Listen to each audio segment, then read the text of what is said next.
नमस्कार दोस्तों, मैं हूं हेमंत। अब तक हमने अपना जो चैप्टर था द यूनियन लेजिस्लेचर, इसके फर्स्ट पार्ट, पार्ट सेकंड और दो पार्ट देख चुके हैं। अब थर्ड पार्ट हमारे लास्ट रह गया है, उसको हम देखते हैं इसके अंदर।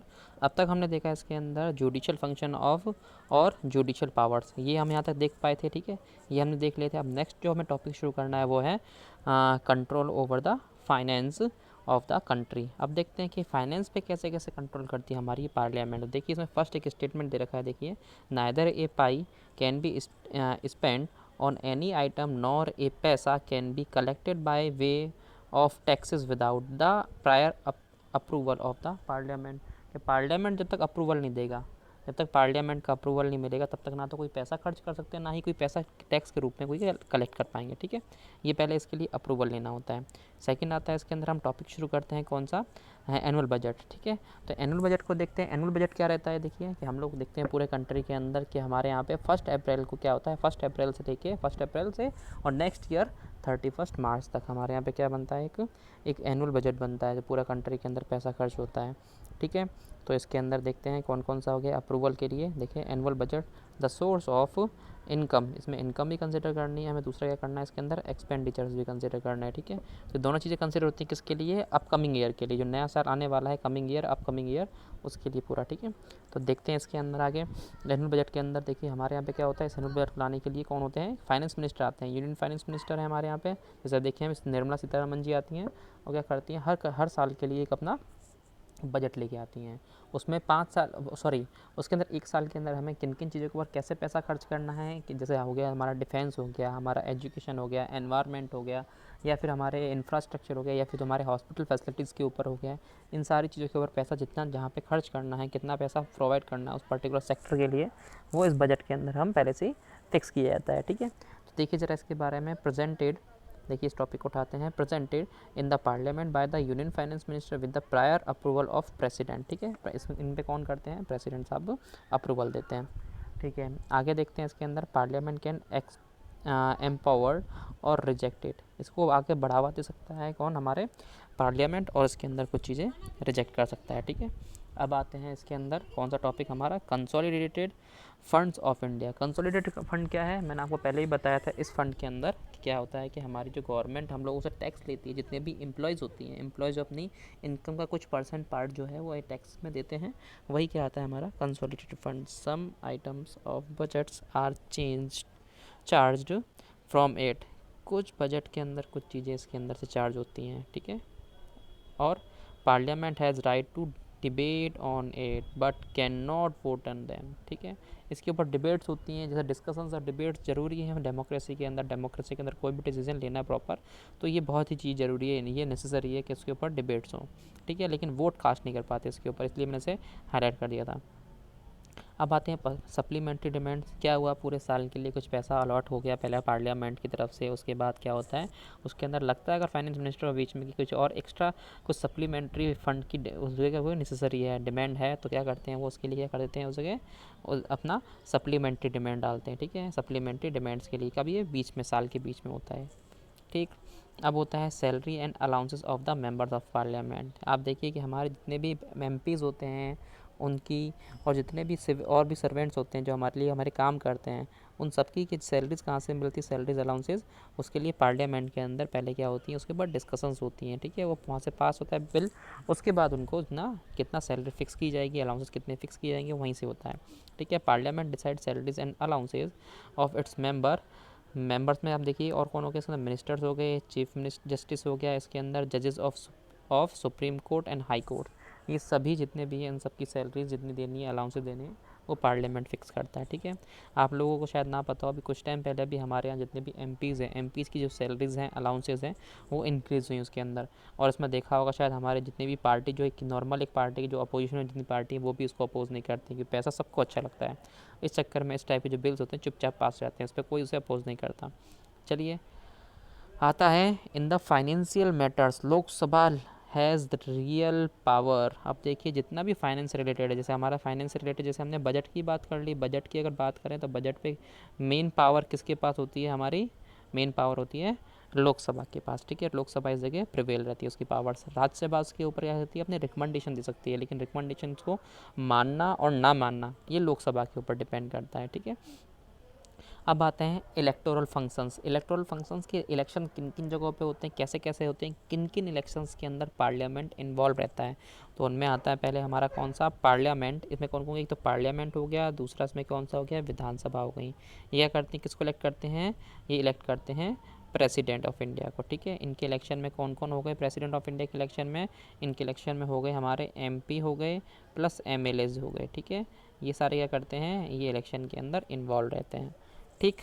सेकंड आता है वाइस प्रेसिडेंट्स। आपके इलेक्शन की बात कर रहे हैं, वाइस प्रेसिडेंट। अभी की अगर हम वाइस प्रेसिडेंट की बात करें तो कौन है इस टाइम पे, मिस्टर वेंकैया नायडू। ठीक है, of India elected by the both houses of the parliament. Both houses, इसमें हमारे लोकसभा हो गया हमारा, इसमें हमारा राज्यसभा हो गया। ठीक है, तो क्या हो गया, इन दोनों इलेक्शंस के अंदर हो गया। तीसरा हम बात करें तो कौन से हो गए हमारे यहाँ पे, हम बात करते हैं किसकी, स्पीकर्स की बात करें। स्पीकर्स किसके, लोकसभा स्पीकर की। लोकसभा स्पीकर और डिप्टी स्पीकर, इनको कौन इलेक्ट करते हैं, इनके मेंबर्स इन इलेक्ट करते हैं अपने बीच में से कुछ लोगों को, स्पीकर एंड डिप्टी स्पीकर्स को। ठीक है, अब बात करते हैं हम राज्यसभा की। तो राज्यसभा की बात करें तो राज्यसभा के इलेक्शन में किसका इलेक्शन करते हैं, ये डिप्टी चेयरमैन का। डिप्टी चेयरमैन, हालांकि ये पोस्ट भी अभी खाली है और इधर डिप्टी स्पीकर की पोस्ट खाली है। डिप्टी चेयरमैन की हो गई। ठीक है, अगर हम बात करें चेयरमैन की क्यों नहीं होती है इसके अंदर इलेक्शन, तो आपको पहले बता दूं, मैं पहले भी आपको अपने लेक्चर में बता चुका हूँ, चेयरमैन जो होते हैं वो कौन होते हैं, वाइस प्रेसिडेंट होते हैं राज्यसभा के। ठीक, यहाँ तक हमारा क्लियर हो गया। इसके बाद हम बढ़ते हैं अपना टॉपिक कौन सा, control over the executive. Executive जितनी भी होगी उसके ऊपर कंट्रोल कैसे करते हैं, कैसे कंट्रोल है वो देखते हैं। देखो, तो कंट्रोल में आता है पहला, देखो, council of ministers is primarily responsible to the Lok Sabha. किसके लिए रिस्पॉन्सिबल होती है, ये लोकसभा के लिए रिस्पॉन्सिबल होती है काउंसिल ऑफ मिनिस्टर्स। ठीक है, ये स्टेटमेंट है, ये आपको लर्न करना है, ध्यान रखना है। ठीक है, उसके बाद आते हैं ए वोट ऑफ नो कॉन्फिडेंस। देखिए पहले भी हो चुका है, नो कॉन्फिडेंस अगर किसी भी एक हाउस के अंदर पास हो रहा है तो उसके लिए कोई भी ऑब्लिगेटरी नहीं है, उसके ऑब्लाइज नहीं करेगा इसके ऊपर। ठीक है, अगर ये दोनों हाउसेस में पास होगा तो इस कंडीशन में क्या होगा, अगर पहले लोकसभा या राज्यसभा या पहले राज्यसभा फिर लोकसभा, इन दोनों में पास हो तो क्या करना पड़ता है, इस जगह गवर्नमेंट को इस जगह से अपनी जो है वो क्विट करना पड़ता है उनको, सभी जितने भी उनके मेंबर्स हैं सबको रिज़ाइन देना पड़ता है। ठीक है, तो यहाँ तक अपना ये हो गया नो कॉन्फिडेंस का। अब आते हैं procedure for the amendment of the constitution. Amendment के लिए देखें तो आर्टिकल आता है 368, ये हमने लिया अमेंडमेंट, कहाँ से लिया हमने, ये लिया है साउथ अफ्रीका से। ठीक है, तो इसकी हम बात करते हैं। इसके अंदर आइए पहले क्या बात करते हैं, देखो, the Indian constitution neither very rigid, ये सॉरी ये रिजिड है एक्चुअली, ये वर्ड जो मिल रहा है आपको ये रिजिड है, RIGID, ये प्रॉपर पूरा नहीं हो, ये रिजिड है ये। ठीक है, और नॉर वेरी फ्लेक्सिबल। फ्लेक्सिबल अगर रिजिड की बात करें तो रिजिड कहाँ का है, यूएस का। हमारे अगर देखें तो यूएस का जितना भी वो है कॉन्स्टिट्यूशन वो बहुत ही हार्ड है, और अगर हम फ्लेक्सिबिलिटी की बात करें तो इंग्लैंड का है वो। ठीक है, तो ये दोनों की देखें तो हमारे यहाँ पे क्या है कि बहुत ज़्यादा फ्लेक्सिबिलिटी भी नहीं है, बहुत ज़्यादा रिजिड भी नहीं है, दोनों चीज़ें इसके अंदर मैच करती हैं। ठीक है, इसके अंदर हम चेंजेस ला सकते हैं, अगर जो भी चीज़ हमें रिक्वायर्ड लग रही है उसमें बहुत सारे हम चेंजेस ला सकते हैं। ठीक, आगे आते हैं, इसके लिए पूरा प्रोसीजर फॉलो करना पड़ता है। प्रोसीजर को देखते हैं, देखो एक बिल का दे रखा है, ए बिल क्या दे रखा है, must be passed by the majority. Majority कितना दे रखा है इसके अंदर, 2/3 मेजॉरिटी। टू थर्ड मेजॉरिटी से कोई बिल पास होता है इसमें। ठीक है, अब कौन लोग होते हैं इसके अंदर, मेंबर्स प्रेजेंट्स, जो भी मेंबर उस हाउस के अंदर प्रेजेंट है। ठीक है, और सभी लोग क्या करते हैं, सेपरेटली अपना अपना वोट कास्ट करते हैं। अब ये बिल पास होने के बाद क्या होता है, ये दोनों हाउसेस से पास हो गया, पहले एक हाउस के अंदर फिर दूसरे हाउस के अंदर पास हुआ, उसके बाद क्या करते हैं, उसके बाद फिर क्या करते हैं इस बिल को, और कब तक बिल पास नहीं होगा, इसके बाद रेटिफाइड करता है कौन इसे, जो हाफ स्टेट्स हैं हमारी, हाफ स्टेट, जैसे अभी हमारे पास है 28 स्टेट, 28 स्टेट्स में कितनी होगी, 14 स्टेट, 14 स्टेट इसे रेटिफाइड करेंगी। उसके बाद क्या करती है ये रिपोर्ट, ये बिल जाता है किनके पास, प्रेसिडेंट साहब के पास। जब प्रेसिडेंट इसके ऊपर अपनी असेंट देते हैं, प्रेसिडेंट इसके ऊपर अपनी असेंट देते हैं, उसके बाद क्या होता है, ये बिल क्या बन जाता है, एक्ट बन जाता है। अगर मैं आपको एक छोटा सा एग्जाम्पल दे रखा हूँ, एक एग्जाम्पल है इस जगह कौन सा, तेलंगाना का। तेलंगाना नया स्टेट बना कब जाके, ये आंध्र प्रदेश से बना 2 जून 2014 को। ठीक है, इस बिल के लिए भी पूरा बाकायदा इसके अंदर चेंजेस हुए। अब ये वाले जो चेंजेस या फिर ये वाले जो मतलब कंडीशन है वो कौन से वाले केस के अंदर होती है, उसका केस आगे दे रखा है मैंने आप लोगों को। This is followed for the different states. क्या होता है, कुछ डिफरेंट स्टेट्स के अंदर चेंजेस करने हैं, क्या क्या, और देखो, सच प्रोविजन इलेक्शन ऑफ प्रेसिडेंट के इलेक्शन में इस टाइप की कंडीशंस होती हैं। एग्जीक्यूटिव पावर्स की of the union and the state government इस वाली कंडीशन के अंदर एग्जीक्यूटिव्स के लिए legislative relation between union and state, इनकी जो भी मतलब रिलेशंस हैं, उन रिलेशंस की जब कंडीशन हो, या फिर सुप्रीम कोर्ट और हाई कोर्ट के क्या हो इसके अंदर, उनके जजेस की कितने होने चाहिए, कैसे होने चाहिए, इसके लिए बात हो, उनको कम ज़्यादा करना है। Representation of the state in parliament, कि अपना जो स्टेट है उसका कितना रिप्रेजेंटेशन होना चाहिए, कम ज़्यादा, क्योंकि देखें हम तो हमारा कितना दे रखा है 552 हमारे यहाँ टोटल। अगर हम बात करें लोकसभा के अंदर, तो लोकसभा के अंदर इतनी सीट मैक्सिमम है। अगर लगता है कि एरिया बढ़ रहा है प्लस पॉपुलेशन बढ़ रही है, एरिया छोड़िए पॉपुलेशन बढ़ रही है, तो उसके अंदर जो नंबर है उनमें चेंजेस आते रहते हैं। ठीक है, अगर वो लाना है तो हमें पूरा ऊपर वाला प्रोसीजर फॉलो करना पड़ेगा। पहले एक किसी हाउस से, फिर दूसरे हाउस से, फिर उसके बाद कुछ आधी स्टेट दे रखी है हमारी इंडिया की, उनसे वो रेटिफाइड होना चाहिए, उसके बाद वो कहाँ जाएगा, वो प्रेसिडेंट साहब के पास। चलिए, सेकंड एक कंडीशन दे रखी है, ऑल द अदर प्रोविजंस, बाकी सारे अदर प्रोविजंस को देखें, constitution can be amended by two condition, दो कंडीशन क्या है, must passed by the majority of the total members of the concern house, majority से इसको पास करना है। सेकंड, पास होने के बाद क्या करना है, देखो, by the majority two of 2/3 each house, एक हाउस से कैसे 2/3 एक से, फिर दूसरे से 2/3 पास करना है। उसके बाद क्या करना है इसके अंदर, each house separately before and sorry the bill is send to the president for his assent, voting हो, पहले पास हो गया, वोटिंग हो गई, उसके बाद क्या करते हैं, इस बिल को कहाँ भेजते हैं, प्रेसिडेंट साहब के पास।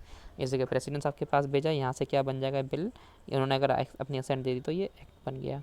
इसमें ये वाली जो कंडीशन मैंने आपको लास्ट वाले जो एग्जांपल में दी थी, ये कंडीशन इसके अंदर फॉलो नहीं करनी होती है। ठीक है, ये वाली कंडीशन इसके अंदर फॉलो नहीं होगी। ठीक, आगे बढ़ते हैं हम। देखो, अब ये लास्ट इसमें टॉपिक देखते हैं, इसके अंदर लास्ट की तरह का point, all the constitutional amendment can be initiated only in union parliament. कहाँ होंगे ये, यूनियन पार्लियामेंट में, कहाँ पे नहीं होंगे, स्टेट लेजिस्लेचर में। ठीक है, ये नहीं होंगे। तो यहीं इसी के साथ हमारा ये टॉपिक जो है, ये चैप्टर जो है हमारा द यूनियन लेजिस्लेचर कंप्लीट होता है। नेक्स्ट लेक्चर जब भी होगा हमारा, जो भी होगा टॉपिक, मैं उसके ऊपर हम पास डिस्कस करेंगे। अगर आपको कोई भी अगर प्रॉब्लम है तो आप मुझे कमेंट करिए कमेंट बॉक्स के अंदर। ठीक है, थैंक यू।